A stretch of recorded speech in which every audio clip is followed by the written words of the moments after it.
sometimes socially, professionally, culturally, even work, all the things that people have. My students on average have 1 or 2 jobs, plus a full load, plus relationships and families and all that other stuff. So I understand how survival works. You cannot be mindful and shameless in your pursuit of what your purpose is if you're always in survival mode though.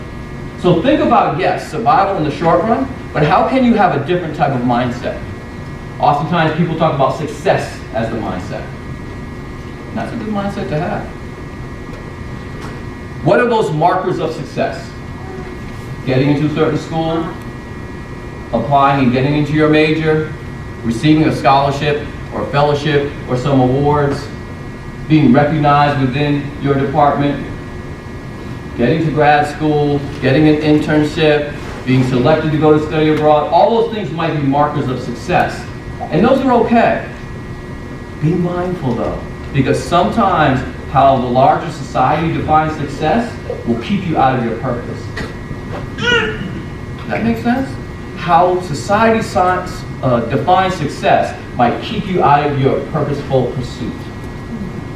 See, sometimes people chase success, a certain grade point average, a certain internship, a certain grad school, a certain recommendation from a faculty member, and you buying into their definition of success does not align with your idea of how you want to be successful. Maya Angelou defines success very simply. And I'm here today for 2 things, right? I'm here today for 2 things. I will give you some ideas, right? And about these ideas can be life-changing, right? When somebody gave me the idea like, hey, Jay Lee, you're a powerful speaker. You're a great leader. You can get paid to be a speaker. When somebody gave me that idea, that changed my life, right? Because I'm like, wow, I don't have to get this degree and then go to somebody else's table and be like, hey, can I get a job? No, I can create for myself, right? I can create for myself and be the powerful black man that I am and travel and use the gifts that God gave me to change lives, right? So that idea was life-changing, right? So I'm here to give you some ideas, number 1, and I'm here to give you some inspiration.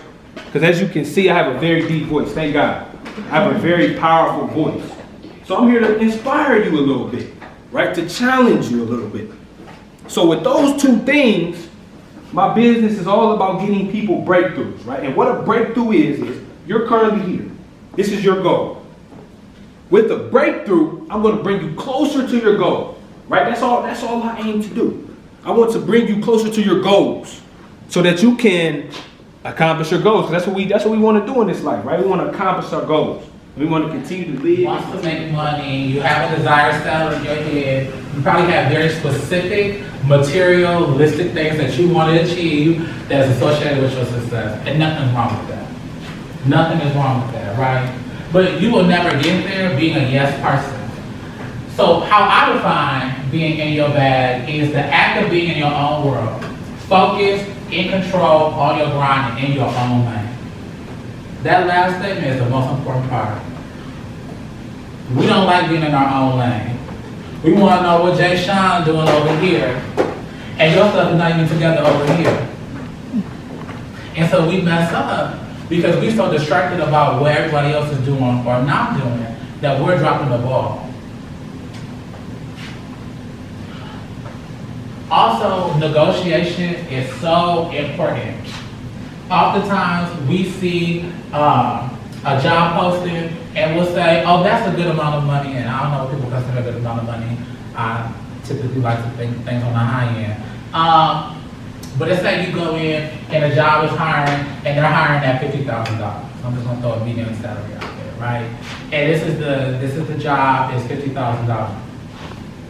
To someone who has never made $50,000, that's very because everybody perceives leadership differently. Everybody has their opinions of what a leader should be. In my opinion, leadership is kind of like love, right? We all know the word. We all know kind of what it means. We all know how it's supposed to make you feel. But everybody in this room would have a different definition of love because we all receive love differently. We all give love out differently. We've all been loved differently from our parents, our lives and our experiences. So we're all going to have our own different definitions. But from my experiences and from what I've gained to grow to learn, is that leadership can be defined a lot of different ways because it means a lot of different things for many people.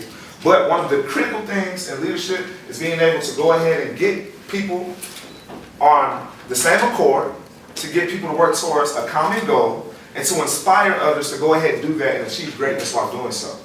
So for example, while being the president of Alpha Kappa Psi, one of my biggest duties was to go ahead and outline goals every semester for our fraternity, for our chapter, goals that we had to achieve.